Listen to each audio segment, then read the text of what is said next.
Como ler livros é a habilidade mais importante da sua vida. O hábito da leitura pode reduzir em 23% o risco de demência. Ler reduz em 68% o estresse e diminui consideravelmente o risco de Alzheimer. E mesmo assim, ninguém nunca te ensinou a ler, no sentido mais elementar do termo e também ninguém nunca te ensinou a ler um livro de verdade. E com essas informações, qual que é a minha intenção com esse vídeo? Eu gostaria de citar que, primeiro, a minha intenção é aprender junto com você. Eu gostaria de estudar esse livro e, sabe, aprender sozinho é chato, né? Não é divertido. O estudo, ele é muito solitário e demanda muito tempo. Então eu não gostaria de ficar tanto tempo assim estudando um livro de tantas páginas, porque esse livro ele é muito grande. Ele tem umas 400 páginas. Então eu não quero ficar solitário. Eu também quero aprender junto com você e aprender novas coisas, né? Possivelmente nos comentários. Então eu gostaria de compartilhar esse meu estudo com outras pessoas para que a gente possa aprender juntos. E como o livro é bastante grande, é provavelmente eu vou demorar bastante para terminar esse livro. E imagina ficar tanto tempo assim solitário e estudando um livro tão grande. E eu também tenho um sonho, só que eu vou deixar esse sonho pro final, beleza? Então eu gostaria de dizer por onde a gente vai começar a estudar esse livro. E primeiro, a gente vai começar pelo prefácio americano de 1972. E por que o prefácio americano? Porque o livro da versão brasileira, ele tem dois prefácios. Ele tem um prefácio em português, não feito por um português, pelo tradutor, se eu não me engano, e o prefácio original americano, que é feito pelo autor Mortimer Adler, se eu não me engano, é assim que se fala, não sei. E por que a gente vai começar pelo prefácio americano, não pelo português? Porque o prefácio da versão brasileira eu achei ela muito. Eu achei pouco útil, eu não achei que era tão importante assim. E também é uma linguagem bem difícil, uma linguagem diferente assim do prefácio americano. A linguagem do prefácio em português é muito mais complexa. E eu não entendi muito bem, confesso. Então eu decidi escolher o prefácio americano como início. E dito isso, vamos começar a aprender de verdade. E vamos lá. É, Como ler livros foi publicado pela primeira vez no primeiro semestre de 1940.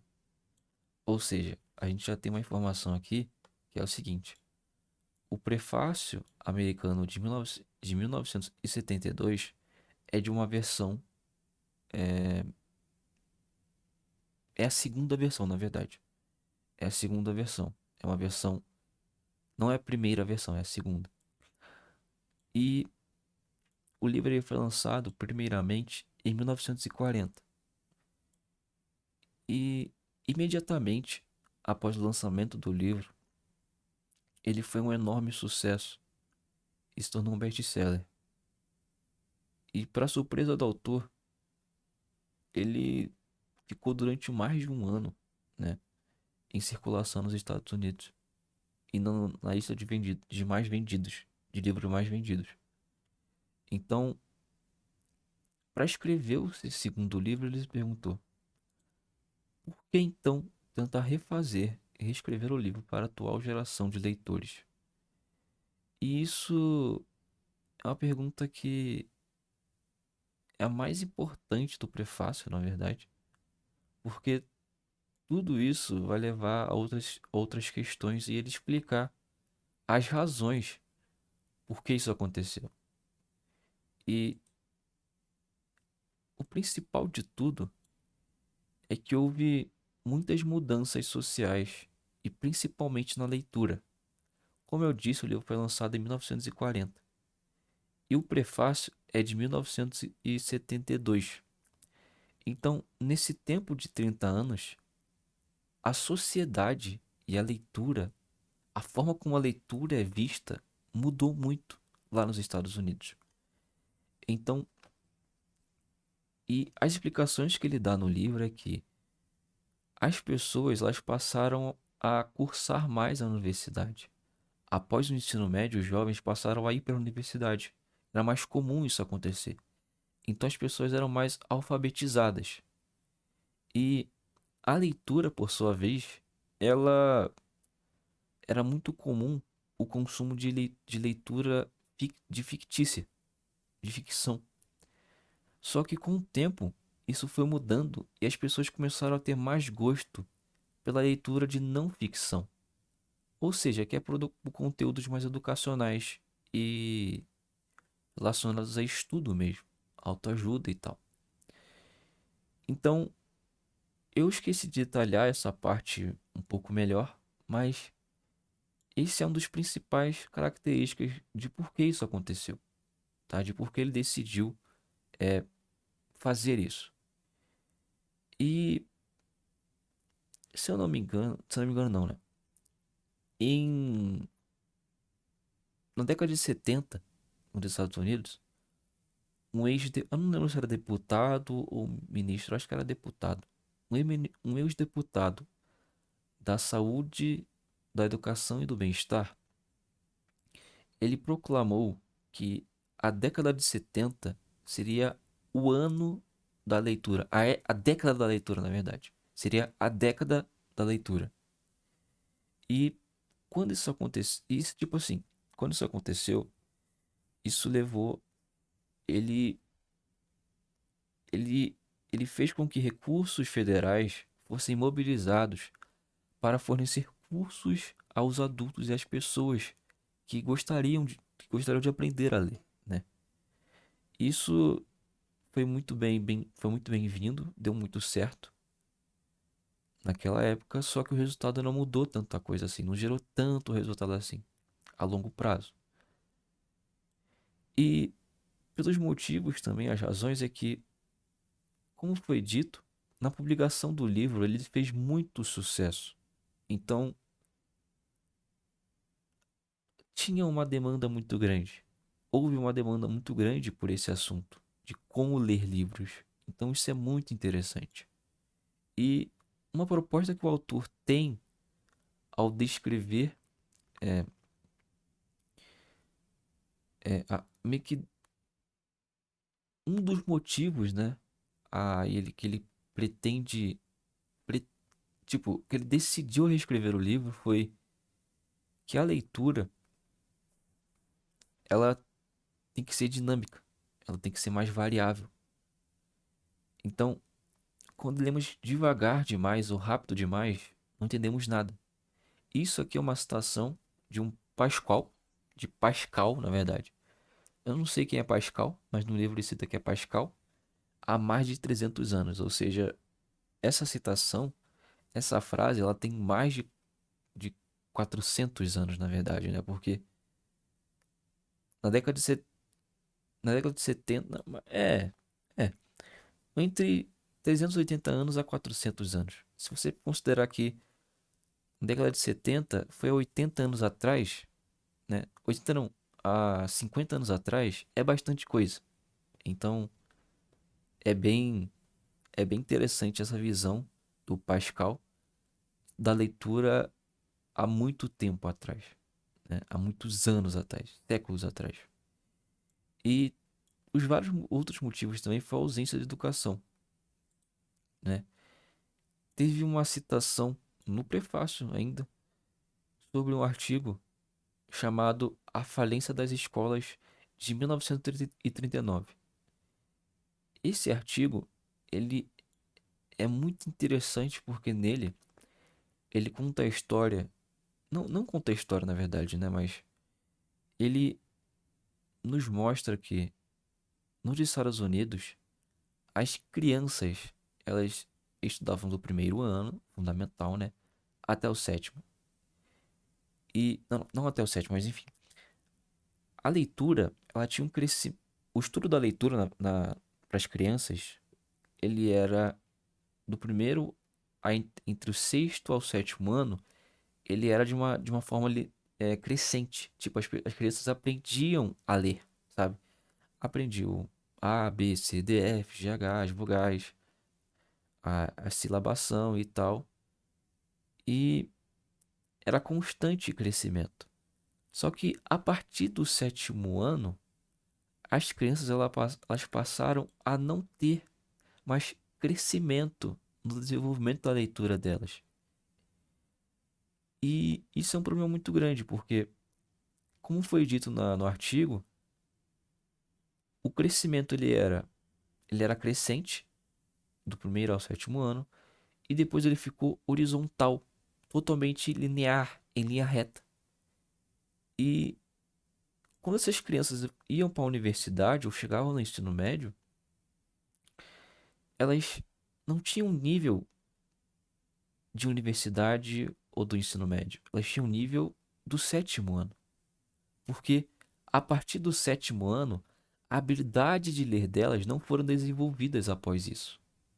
Elas ficaram sem ser desenvolvidas. É como se elas tivessem parado de ler.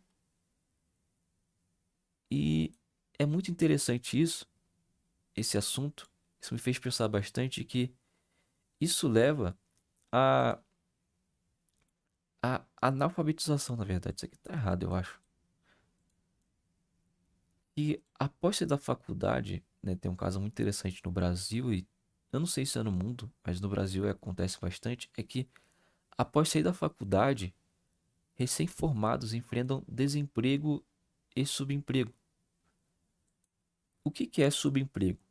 Subemprego é quando a pessoa que ela é formada, por exemplo, em engenharia, e ela está fazendo Uber, porque ela não conseguiu sair da faculdade empregada. Ela terminou a sua graduação, mas não conseguiu arrumar um emprego, uma vaga no mercado de trabalho. Então elas optam por entrar em uma função de subemprego, um emprego de subemprego. Você entendeu? E isso, considerando que mesmo que isso seja há 50 anos atrás, 80 anos atrás, né? Isso ainda nos dias de hoje acontece. Um problema que foi percebido lá em 1939, ele pode ter uma causa ainda hoje, sabe? Pode ter um efeito negativo ainda hoje. Isso nem foi na economia, na educação brasileira, foi na educação dos Estados Unidos. E mesmo assim, isso ainda acontece aqui. E isso leva ao analfabetismo funcional. O que que é o analfabetismo funcional? O analfabetismo funcional é a incapacidade que uma pessoa demonstra ao não compreender textos simples. Tais pessoas, mesmo capacitadas a decodificar minimamente as letras, geralmente frases, textos curtos e os números, não desenvolvem habilidade de interpretação de textos e de fazer operação matemáticas, tá ligado? Operações matemáticas. Então, mesmo que uma pessoa ela entre na universidade, a capacidade dela de interpretação de textos é de uma pessoa do sétimo ano. Então, isso tá totalmente errado, isso não tá certo. E o livro, pelo que eu entendi do prefácio, ele busca não resolver exatamente esse problema, mas ele busca dar a qualificação necessária para que você saiba ler um livro e você melhore a sua análise, a sua capacidade de análise crítica e interpretação de textos, tá ligado?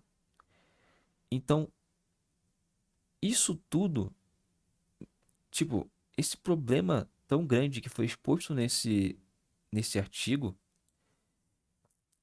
é muito importante nos dias de hoje também. Porque se uma pessoa que sai da faculdade e ela sai desempregada e tem que fazer um subemprego, do que adianta esse, tipo, do que adianta esse certificado, sabe? Esse diploma de término da faculdade. E por que hoje em dia as pessoas são tão, têm uma interpretação tão fraca de texto e análise crítica? De ter um pensamento crítico mais aprofundado. E isso pode ter profundezas na educação e na leitura, né? De como ler livros, na interpretação de como ler livros. E o livro promete ensinar isso. E promete ensinar você a ler um livro, a entender o livro, a estudar um livro e entender realmente que você tá lendo. Então você vai ter uma interpretação de texto mais avançada e uma análise crítica também, mais elaborada. Então é isso que eu vou estudar nos próximos vídeos. Esse aqui foi só o primeiro, foi apenas sobre o prefácio, para a gente entender sobre o livro. E nos próximos vídeos eu vou falar mais um pouco sobre a parte um, que é sobre a leitura ativa, se eu não me engano. E como eu falei no início, eu vou falar sobre o meu sonho aqui no final. É o meu sonho, ele é me tornar criador de conteúdo. Só que é muito difícil fazer isso.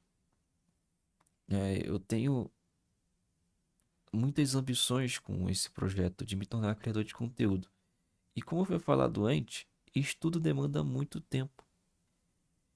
Eu estou, desde o início do ano, na verdade, desde o ano passado, 2023, tentando seguir esse sonho.